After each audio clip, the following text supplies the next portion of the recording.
Welcome to the Common Man Football Show. My name is James Coburn, and today's episode, we're talking about the 2018 NFL free agency cycle, specifically Pittsburgh Steelers running back Le'Veon Bell. Now, I do understand there's a very high likelihood that Le'Veon Bell would probably not hit free agency for a multitude of factors. He's a franchise running back. He's one of the best running backs in the NFL, and you don't normally see guys like that hit free agency.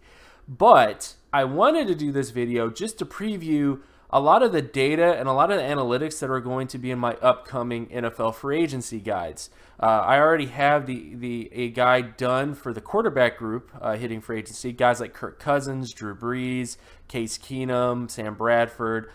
Pretty much every single quarterback that is going to hit free agency I have in that guide, which is on Amazon.com, and I'll have a link in the description for that Amazon.com book, or you could also buy it on Kindle. But I'm also going to be doing running backs, wide receivers, tight ends, offensive linemen, defensive linemen, linebackers, cornerbacks, and safeties in my different free agency guides. And I figured Le'Veon Bell, because he's such a good running back, would be a good candidate to do a video just profiling him based on the analytics that I use for all the players that are going to be in my upcoming free agency guides. So if you're new to the channel and you're new to the content that I provide when it comes to analytics, all terms and definitions will be in the description. So again, if you're new to the work that I do and you don't really know what the stuff is, I'll do my best to kind of explain things as I go along.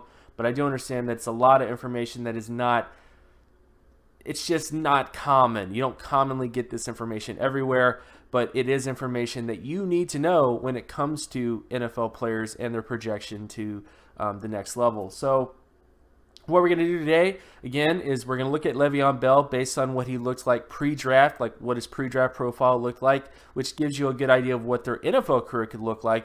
And then, of course, look at what he's actually doing in the NFL right now, and then get into a little bit of age data to determine how much you should worry about his age at this point in his career and the importance of paying attention to age when it comes to free agency as well. So first off, we're going to look at Le'Veon Bell's market share production score. Market share production score essentially is where you take an individual offensive statistic and you divide it by the team total statistic.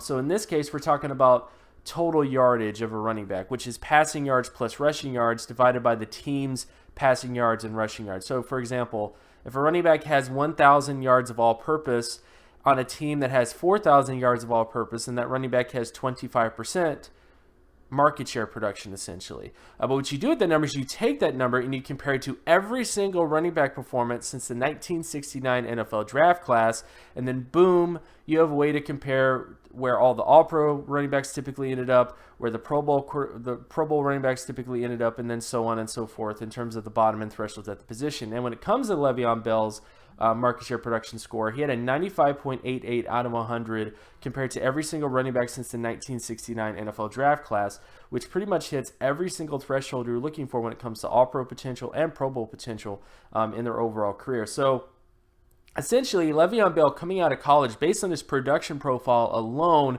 looked like a multiple all-pro, or at least a running back that could be considered a top 3 to top 2 running back, or the best running back in the NFL based on his overall production profile coming out of college. So there really shouldn't be any excuses as to why NFL evaluators missed on Le'Veon Bell. The data was right in your face. And on top of that, when you look at his athleticism profile, and again, this EXP is explosive lower body strength score, SPD is speed score, and FLX is flexibility score. All terms and definitions are in the description, so you can go there to kind of figure out how these scores are formulated. But essentially, we're looking at how explosive a running back is compared to his peers, how fast a running back is compared to his peers, and how flexible a running back is compared to his peers using various metrics at the combine. So like the 40-yard dash, vertical broad jump, short shuttle 3-cone, those types of drills. And when it comes to Le'Veon Bell's athleticism scores, he did pretty well too. Had a 56.41 explosive lower body strength score, a 73.99 speed score, and a 95.29 flexibility score. Based on my data since the 1999 NFL draft class, because that's how far I've been able to go when it comes to athleticism data, running backs typically only need one athleticism score that's 79 or higher to be considered a high quality running back. So You could be a running back who's very good in terms of explosiveness and end up being a Pro Bowl running back. You could be a very fast running back. You could be a very flexible running back. In Le'Veon Bell's case, his 79 or higher athleticism score was his flexibility score of 95.29 out of 100.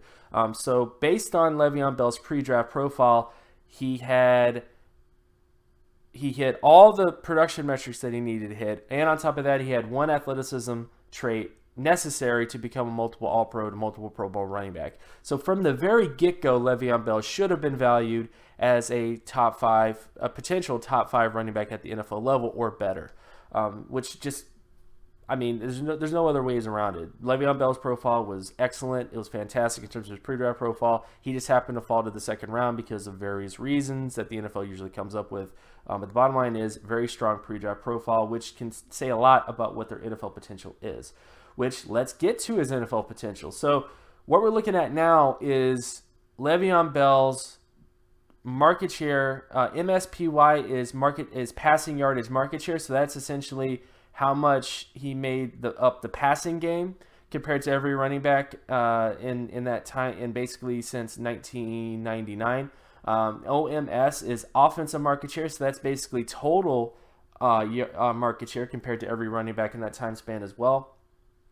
Win score just gives you an idea if he was on a winning football team or not. PD is point differential, which just deals with how strong the team is. Margin of victory, same difference. Strength of schedule, which tells you how tough the schedule was. SRS is just a regular strength of team score. OSRS is offensive strength score. DSRS is defensive strength score. So all terms and definitions will be in the description again, so you can kind of pause the video and look at stuff at your leisure. But the bottom line is Le'Veon Bell has been a very productive back, not only in terms of passing yardage market share, but also in terms of total offensive market share. And he's had 3 seasons total in his career thus far where he's put up 90-plus percentile passing yardage market share and total offensive market share, which are 2 big indicators for the running back position. And I would say that one of the most important ones is passing yardage market share, because passing yards are more impactful now than rushing yards in terms of the NFL, in terms of winning football games. So again, Le'Veon Bell is essentially a dual threat running back, and those have a lot more value now than they did in the past to a certain extent. But the bottom line is very productive career. Has had some slouches here and there. Of course, 2013 didn't have a 90-plus percentile season. That was cut short for different reasons. 2015, of course, also had a season that was cut short because of various reasons. But bottom line is Le'Veon Bell has been a very productive running back just from a statistical standpoint, from a volume standpoint. But now let's look at him in terms of some micro data. So we're going to be looking at various down and distance data in terms of the ability to convert rushing downs into first downs and the ability to convert passing downs into first downs. So this is rushing down. So this is first down conversion rate with the run. And this looks at various downs and distances. This doesn't have anything to do with explosive plays or anything else like that. It's purely looking at a running back's ability to convert a first down into a first down. So if it's 1st and 10, how often this running back takes a 1st and 10 and turns it into a first down, the higher that conversion rate will be and the higher score they will get as a result. If you look at Le'Veon Bell, he's been pretty fantastic throughout his career on first down, second down, and third down, with the exception of a couple years here and there. For example, 2015 wasn't the best year for him when it comes to converting third downs into first down, but has pretty much hit the averages that he needs to hit, especially second down situations, which has been kind of more of his throughout his entire career. He's been very, very good in terms of second down situations, which is one of the more important downs to get first downs in terms of the run. So again, Le'Veon Bell, from a micro standpoint, has been performing very well as a runner. And then when you look at him as a passer, so this is first down conversion rate with the pass. So this basically deals with a running back's ability to convert first downs into first downs, second downs into first downs, or third downs into first downs when they catch the ball and receive the ball out of the backfield, etc. And when you look at Le'Veon Bell in this particular area, has performed very well too, but has been a little inconsistent. 2015, for example, wasn't the best year ever for him in terms of converting first downs into first downs, or first downs into second downs into first downs, or third downs into first downs that particular year. He definitely was kind of wishy-washy that year, but that was kind of one of the weaker years for him. And also 2013 was also kind of one of the weaker years for him. But for the most part, when you look at 2014, when you look at 2016 and 2017, very good, decent years, although he did regress a little bit in terms of 2017.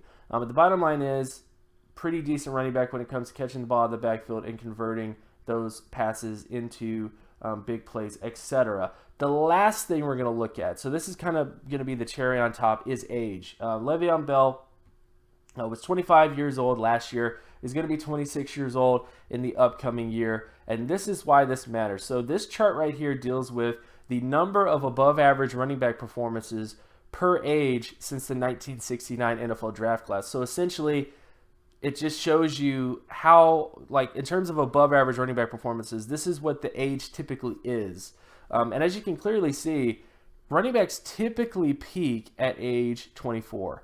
This is why people talk about the running back position as a very short career arc, because as you can clearly see, you have a lot of, the backs are kind of in that from say 23 to 26, 27. That's when the bulk of running backs are having the primes of their year. And then it slowly just diminishes and then diminishes and diminishes until there's barely any more performances after that.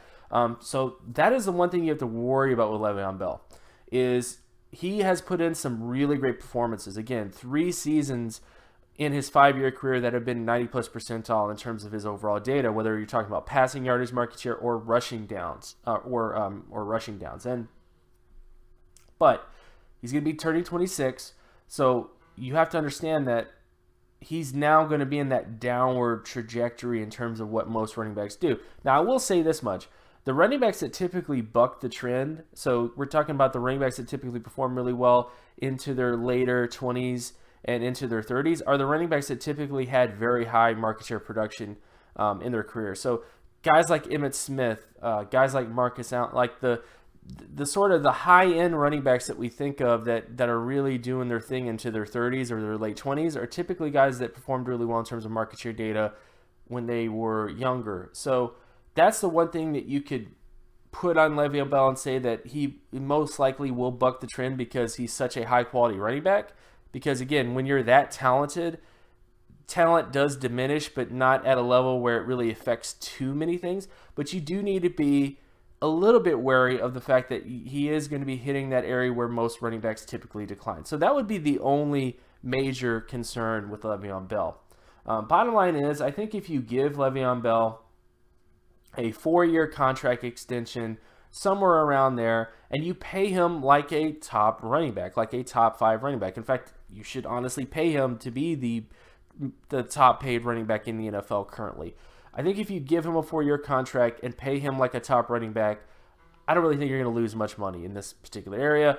He's a running back that has shown on paper to be very great when it comes to the passing game, very good when it comes to overall offensive production, had a fantastic pre-draft profile, and even though he is hitting that time where running backs typically go through a downward spiral, I don't think it would be that big of a deal because of the talent that he's already shown prior. So that is the basics when it comes to Le'Veon Bell and his profile. I think that, again, he's worth top running back money, and I think ultimately a 4-year contract extension is decent because that'll cover him from age 26, 27, 28, and 29, because after age 29, that's where you see a really big dip. Like, you very rarely will you see above average running back performances with running backs into the 30s, 31, 32, 30. There's just not very many of them.